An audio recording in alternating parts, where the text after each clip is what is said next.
দর্শক, একবার গভীর মনোযোগ দিয়ে ভাবুন তো, আপনার অজান্তেই কি আপনার মাতৃভূমির বিরুদ্ধে এমন এক আন্তর্জাতিক ফাঁদ পাতা হচ্ছে যার শেষ পরিণতি হতে পারে চরম ধ্বংসাত্মক। মধ্যপ্রাচ্যের সংঘাতের আগুনে এবার কি অত্যন্ত সুকৌশলে দক্ষিণ এশিয়াকেও টেনে আনার কোনো গভীর এবং অন্ধকার ষড়যন্ত্র চলছে? হামাস, ইরান আর ইসরায়েলের এই রক্তক্ষয়ী ভূ রাজনৈতিক সমীকরণে হঠাৎ করেই এমন একটি দেশের নাম যুক্ত করা হয়েছে যা শুনে আন্তর্জাতিক বিশ্লেষকদের রীতিমতো চোখ কপালে উঠেছে। আর সেই দেশটি হলো আমাদের প্রিয় মাতৃভূমি বাংলাদেশ। হ্যাঁ দর্শক, কোনো রকম আনুষ্ঠানিক প্রমাণ ছাড়াই সম্পূর্ণ উদ্দেশ্য প্রণোদিতভাবে এবার বাংলাদেশ এবং পাকিস্তানকে একই ফ্রেমে দাঁড় করিয়েছে ইসরায়েল। এটি কোনো সাধারণ সামরিক বিবৃতি নয়, বরং এটি হলো মনস্তাত্ত্বিক কূটনীতির এক ভয়ঙ্কর চাল। চলুন দেশ নিউজ 24-এর আজকের এক্সক্লুসিভ মেগা অ্যানালাইসিসে জেনে নেই হঠাৎ করে ইসরায়েলের মতো একটি নিরাপত্তা পাগল রাষ্ট্র কেন বাংলাদেশের নাম উচ্চারণ করলো এবং এর পেছনে ভারতের মাটিতে বসে ঠিক কোন ব্লু প্রিন্ট সাজানো হচ্ছে। ভিডিওটি শেষ পর্যন্ত না দেখলে আপনি ঘুণাক্ষরেও টের পাবেন না যে ভূ রাজনীতির পর্দার আড়ালে কতটা ভয়ঙ্কর খেলা চলছে। দর্শক, ঘটনার সূত্রপাত একটি রুদ্ধশ্বাস সাক্ষাৎকার থেকে। সম্প্রতি ভারতে নিযুক্ত ইসরায়েলের রাষ্ট্রদূত রেইভেন আজার ভারতীয় কট্টরপন্থী সংবাদ মাধ্যম এনডিটিভিকে দেয়া এক সাক্ষাৎকারে এমন এক বোমা ফাটিয়েছেন যা রীতিমতো ঢাকা ও ইসলামাবাদের জন্য এক চরম অশনি সংকেত। তিনি সরাসরি দাবি করেছেন বাংলাদেশ এবং পাকিস্তানে নাকি হামাস সংশ্লিষ্ট কার্যক্রম নীরবে ছড়িয়ে পড়ছে।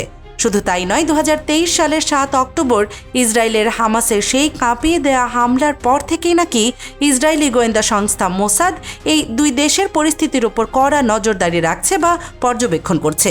এখানে সবচেয়ে ভয়ঙ্কর বিষয়টি হলো রাষ্ট্রদূত আজার কোনো রাগঢাক না রেখেই বাংলাদেশ এবং পাকিস্তানের নাম উচ্চারণ করেছেন। তিনি দাবি করেছেন ওপেন সোর্স বা উন্মুক্ত তথ্যের পাশাপাশি তাদের কাছে এমন কিছু গোপন ইন্টেলিজেন্স বা তথ্য রয়েছে যা এখনও জনসম্মুখে প্রকাশ করা হয়নি। কিন্তু দর্শক, আসল প্রশ্ন হলো এখানেই, বাংলাদেশের সরকারের বা আন্তর্জাতিক কোনো নিরপেক্ষ সংস্থার কাছে বাংলাদেশের ভেতরে হামাসের সাংগঠনিক উপস্থিতির বিন্দুমাত্র কোনো প্রমাণ আজ পর্যন্ত নেই। তাহলে হঠাৎ করে কেন বাংলাদেশকে এই চরম বিতর্কিত এবং স্পর্শকাতর আন্তর্জাতিক নিরাপত্তা উদ্বেগের মধ্যে টেনে আনা হলো? একটু বৃহত্তর ভূ রাজনৈতিক সমীকরণ এবং টাইমিং বা সময়ের দিকে তাকাতে হবে। একটু খেয়াল করুন, ইসরায়েলি রাষ্ট্রদূত এই বক্তব্যটি কোথায় দিচ্ছেন? ভারতের মাটিতে বসে, একটি কট্টর ভারতীয় মিডিয়াতে। আর এই ভারত কারা? এরা সেই পরাশক্তি যারা গত 5 আগস্টের পর বাংলাদেশে নিজেদের দীর্ঘদিনের একচ্ছত্র আধিপত্য এবং সাজানো সাম্রাজ্য হারানোর শোকে এখনও কাতর।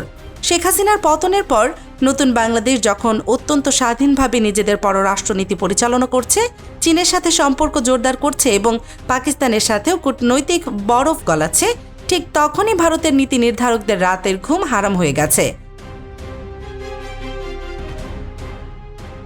আন্তর্জাতিক বিশ্লেষকরা মনে করছেন ভারত এখন সরাসরি বাংলাদেশে হস্তক্ষেপ করতে না পেরে তাদের পরীক্ষিত কৌশলগত মিত্র ইসরায়েলকে ব্যবহার করছে। ইসরায়েলি গোয়েন্দা সংস্থা মোসাদ এবং ভারতের এর মধ্যকার নিবিড় সম্পর্কের কথা কারোরই অজানা নয়। ভারতের মূল লক্ষ্য হল পশ্চিমা বিশ্বের কাছে নতুন বাংলাদেশকে একটি মৌলবিবাদী চরণভূমি বা সন্ত্রাসবাদের নতুন হাব হিসেবে উপস্থাপন করা। আর পশ্চিমা বিশ্বকে তাতাতে এই মুহূর্তে হামাস শব্দটির চেয়ে বড় কোনো ব্রহ্মাস্ত্র আর নেই। ইসরায়েলের রাষ্ট্রদূতের মুখ দিয়ে এই কথাটি বলিয়ে মূলত আমেরিকা এবং ইউরোপীয় ইউনিয়নকে একটি প্রচ্ছন্ন বার্তা দেওয়া হলো যে দেখুন, ভারত ছাড়া বাংলাদেশ নিরাপদ নয়। এখানে হামাসের মতো সংগঠন ডালপালা মেলেছে। দর্শক, আরও একটি অত্যন্ত গুরুত্বপূর্ণ বিষয় গভীরভাবে লক্ষ্য করুন। রাষ্ট্রবিজ্ঞানের ভাষায় একে বলা হয় ম্যানুফ্যাকচারিং কনসেন্ট বা সম্মতি উৎপাদন। যখন ইসরায়েলের মতো একটি দেশ প্রকাশ্যে এমন একটি ভিত্তিহীন দাবি তোলে, তখন আন্তর্জাতিক পশ্চিমা মিডিয়াগুলো সেটা লুফে নেয়। বিভিন্ন থিঙ্ক ট্যাঙ্ক এটা নিয়ে গবেষণা ছাপাতে শুরু করে, আর এভাবেই একটা ডাহা মিথ্যা কথা ধীরে ধীরে আন্তর্জাতিক মহলে উদ্বেগের কারণ হিসেবে প্রতিষ্ঠিত হয়ে যায়। জন্মলগ্ন থেকেই বাংলাদেশ স্বাধীন ফিলিস্তিন রাষ্ট্রের পক্ষে অত্যন্ত জোরালো এবং আপোষহীন অবস্থান নিয়ে আসছে। বাংলাদেশ কখনো ইসরায়েলকে রাষ্ট্র হিসেবে স্বীকৃতি দেয়নি। ফিলিস্তিনের প্রতি বাংলাদেশের এই নীতিগত সমর্থনের উপর প্রতিশোধ নিতেই ইসরায়েল এখন এই তথ্যযুদ্ধ বা ইনফরমেশন ওয়ারফেয়ার শুরু করেছে। তারা প্রমাণ করতে চাইছে যে বাংলাদেশ ফিলিস্তিনকে সমর্থন করা মানেই তারা হামাসকে প্রশ্রয় দেয়। এটি একটি চরম ধূর্ত কূটনৈতিক চাল। এই ষড়যন্ত্রের ভয়ঙ্কর অর্থনৈতিক দিকটিও এড়িয়ে যাওয়ার উপায় নেই। ইসরায়েলি রাষ্ট্রদূতের সাক্ষাৎকারের সবচেয়ে সংবেদনশীল অংশটি ছিল পাকিস্তানকে ঘিরে। আপনারা জানেন, পাকিস্তান দীর্ঘদিন ধরে FATF বা ফিনান্সিয়াল অ্যাকশন টাস্ক ফোর্সের ধূসর তালিকায় থাকার কারণে চরম অর্থনৈতিক সংকটে ভুগেছে। পশ্চিমা বিশ্ব দীর্ঘদিন ধরে পাকিস্তানকে একটি বড় মাপের বৈশ্বিক নিরাপত্তা ঝুঁকি বা নিউক্লিয়ার থ্রেট হিসেবে বিবেচনা করে আসছে। এখন একটু গভীরভাবে ভাবুন, পাকিস্তানকে যখন আন্তর্জাতিক বিশ্ব একটি নিরাপত্তা ঝুঁকি হিসেবে দেখে, ঠিক সেই মুহূর্তে হামাস ইস্যুতে পাকিস্তানের সাথে ব্র্যাকেট বন্দি করে বাংলাদেশের নাম উচ্চারণ করাটার কি নিছকই কোনো কাকতালীয় ঘটনা? মোটেও না। এটি বাংলাদেশকে আন্তর্জাতিক মহলে একঘরে করার বা বাংলাদেশের উপর অর্থনৈতিক নিষেধাজ্ঞা আরোপ করার একটি সুদূর প্রসারী মাস্টার প্ল্যান।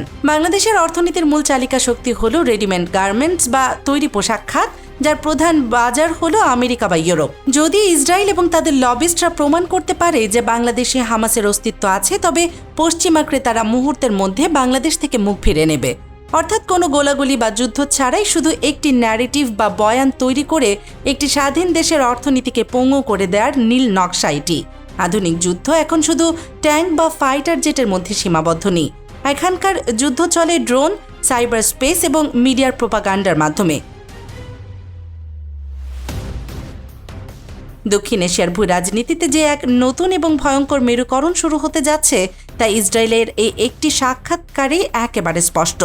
বাংলাদেশ সরাসরি মধ্যপ্রাচ্যের এই সংঘাতের কোনো পক্ষ না হলেও হামাস আর ইরানের সাথে জড়িত দেশের নাম আন্তর্জাতিক ফোরামে তোলা হলে তা নিশ্চিতভাবেই ঢাকার জন্য এক নতুন কূটনৈতিক পরীক্ষার জন্ম দেবে। বর্তমান সরকারকে এখন অত্যন্ত বিচক্ষণতার সাথে এই প্রোপাগান্ডার জবাব দিতে হবে, যাতে কোনোভাবেই মোসাদ বা রয়ের এই পাতা ফাঁদে বাংলাদেশ পা না দেয়।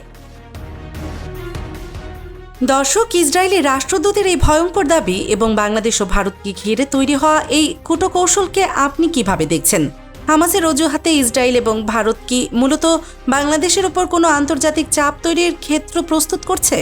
আপনার অত্যন্ত মূল্যবান এবং সুচিন্তিত মতামত আমাদের কমেন্ট বক্সে বিস্তারিত জানিয়ে দিন। ভিডিওটি ভালো লাগলে একটি লাইক দিন এবং আন্তর্জাতিক ভূ রাজনীতির পর্দার আড়ালের এমন সব এক্সক্লুসিভ মেগা ডকুমেন্টারি সবার আগে পেতে দেশ নিউজ 24 চ্যানেলটি এখনই সাবস্ক্রাইব করে বেল আইকনটি বাজিয়ে রাখুন। সত্যের পক্ষে থাকুন, দেশ নিউজ 24-এর সাথেই থাকুন। আল্লাহ হাফেজ।